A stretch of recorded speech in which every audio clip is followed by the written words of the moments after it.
What's up everyone, welcome back to the Book of Parkour tutorial series. I'm your host, Parker. The Book of Parkour is a tutorial series from start to finish, everything parkour and in between. This is part 2, and today we're going to be learning the Kong vault. Before we get started, make sure you give the sponsors some love. Go check out Empire Legacy on Instagram. I'll make sure to put it right here. And if you haven't already, follow the team, Bread and Butter Parkour, also right here. The Kong vault is one of the most versatile moves and most well-used moves in all of parkour. It is one of the most common things you're going to see done, whether it's flowing lines together, doing Kong precisions, which is the vault onto a small ledge like the precisions that we learned earlier in the previous video, which I'll link right here if you haven't got to it already. And then we're going to go through all the steps of the Kong tutorial, teach you everything in between, and so that by the end of this video you have a general knowledge on the trick and how to do it. The first thing you really want to do with a Kong while learning it is find a wall like this. This is a pretty good one. If you don't feel comfortable with a wall of this size, just go lower and work your way up. We're not even going to really be doing a Kong on this wall first. We're going to be doing what is called a Kong up or a pop up. It is a prerequisite to the actual Kong, and it'll make your hop on your Kong so much better and feel so much more powerful and correct, because there is a few different ways you can do this that are incorrect and correct, and we'll go through those as well.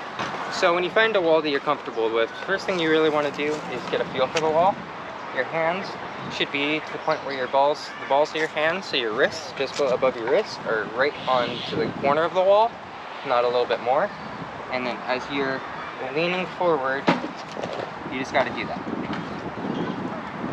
Just use your legs, pop up, get used to putting the weight onto your wrists, because that's the most important part, because we're going to be jumping onto our wrists in the Kong, so you want to make sure that you have good wrist support. Now if you can do that easily, now we're going to move on to the next step, which is called a from hang position or climb up. It's the second half of a climb up, and it is the next prerequisite to this move. So when you're in your hang position, all you gotta do is kick one of the legs up, like so. Get used to that. That feeling of getting on your wrists, popping up. And then eventually, once you're comfortable doing that, you can do the full move, which is walking to the wall, wrist up, pop up. It'll take a little bit to get used to, but driving that back leg is really key. That's what gives you all the momentum to go up and onto the wall. So you want to make sure you get that back leg drive good, as well as when you're in a split stride doing a Kong itself. That's where you learn that kind of technique. Now that you guys have made it this far with me, the next prerequisite into the Kong vault is going to be kind of what I told you guys in the beginning. The to the wall, pop with your arms, not touching the wall with your leg this time to do the kick up, and going straight to your feet. So it looks something like this.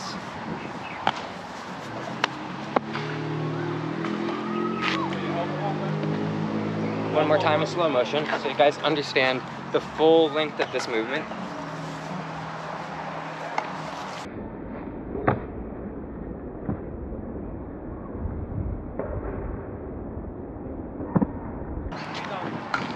Now once you have that down, we can actually start going into the Kong vault itself. Now if you're actually learning the Kong vault, this is when I would recommend going to a lower wall. We will go down this wall, which is a little bit lower on the side, so that you guys can see exactly what I mean by you want a lower wall starting off while you're going over your obstacle doing the vault. It makes it a little bit easier to learn the split stride and a little bit better, less worrisome about hitting your knees on the wall or any other little things that can happen along the way. But I would definitely stick to a wall that is chest to your hip height while learning these prerequisites. It's really going to help you out. So let's get over to the smaller walls. Okay, now that you found yourself a smaller wall, now we can learn the real Kong. So when you're doing this move, you want to have a decent distance between you and the wall. I like to take 1 or 2 steps while learning out. So from the wall, you're sitting in position, resting position, say 1, 2, and even 3 steps back. This should be the perfect distance that you need to really do everything you need to do the Kong correctly.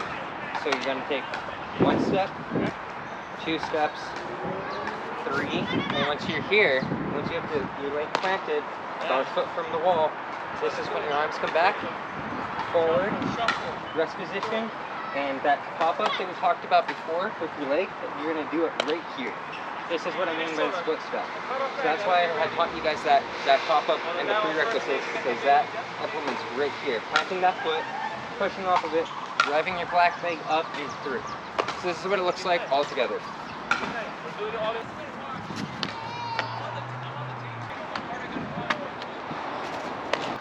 Once you get your basic Kong down, you can start aiming for stuff on the ground so you can work up the Kong prees.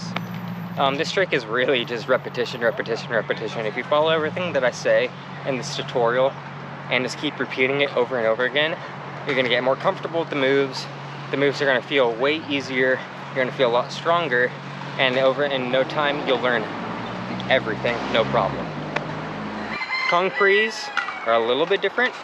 So when you're aiming for something on the ground after your Kong vault, because I'm sure that's, you know, what everyone's wondering is, I want to learn Kongs because I want to learn Kong prees. That's always why I wanted to learn them. So when you're learning your Kongs and your Kong prees, there's a little bit of a switch up that happens in the tech. It's the same thing as normal.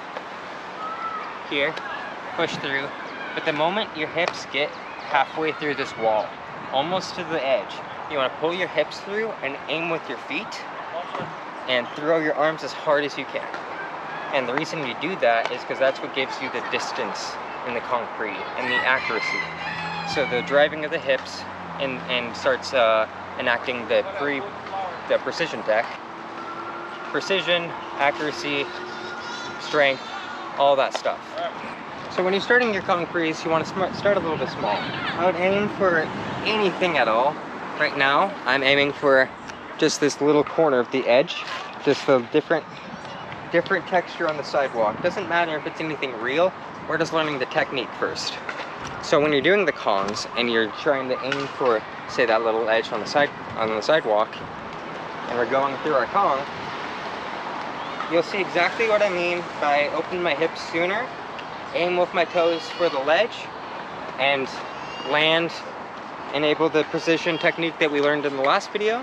And once you just do that over and over and over again, and the repetition is there, you'll eventually get the Kong prees in no time. I promise you, just follow everything in this video, repeat it, repeat the process, and in no time you'll be doing Kong prees easy as pie. So I'll show you what that looks like up close, and then we'll go around, do a few of the Kong prees that I like in this area, because there is a few that I do really enjoy in this area. So you can see what a higher level Kong pre looks like, and that will be the wrapping up of this video. If you guys liked, make sure you like, subscribe, comment, share, all that good stuff. Again, check out Empire Legacy. Give the sponsor some love. We produce some great hats, great shirts, great clothing. And now let's see some Kong prees.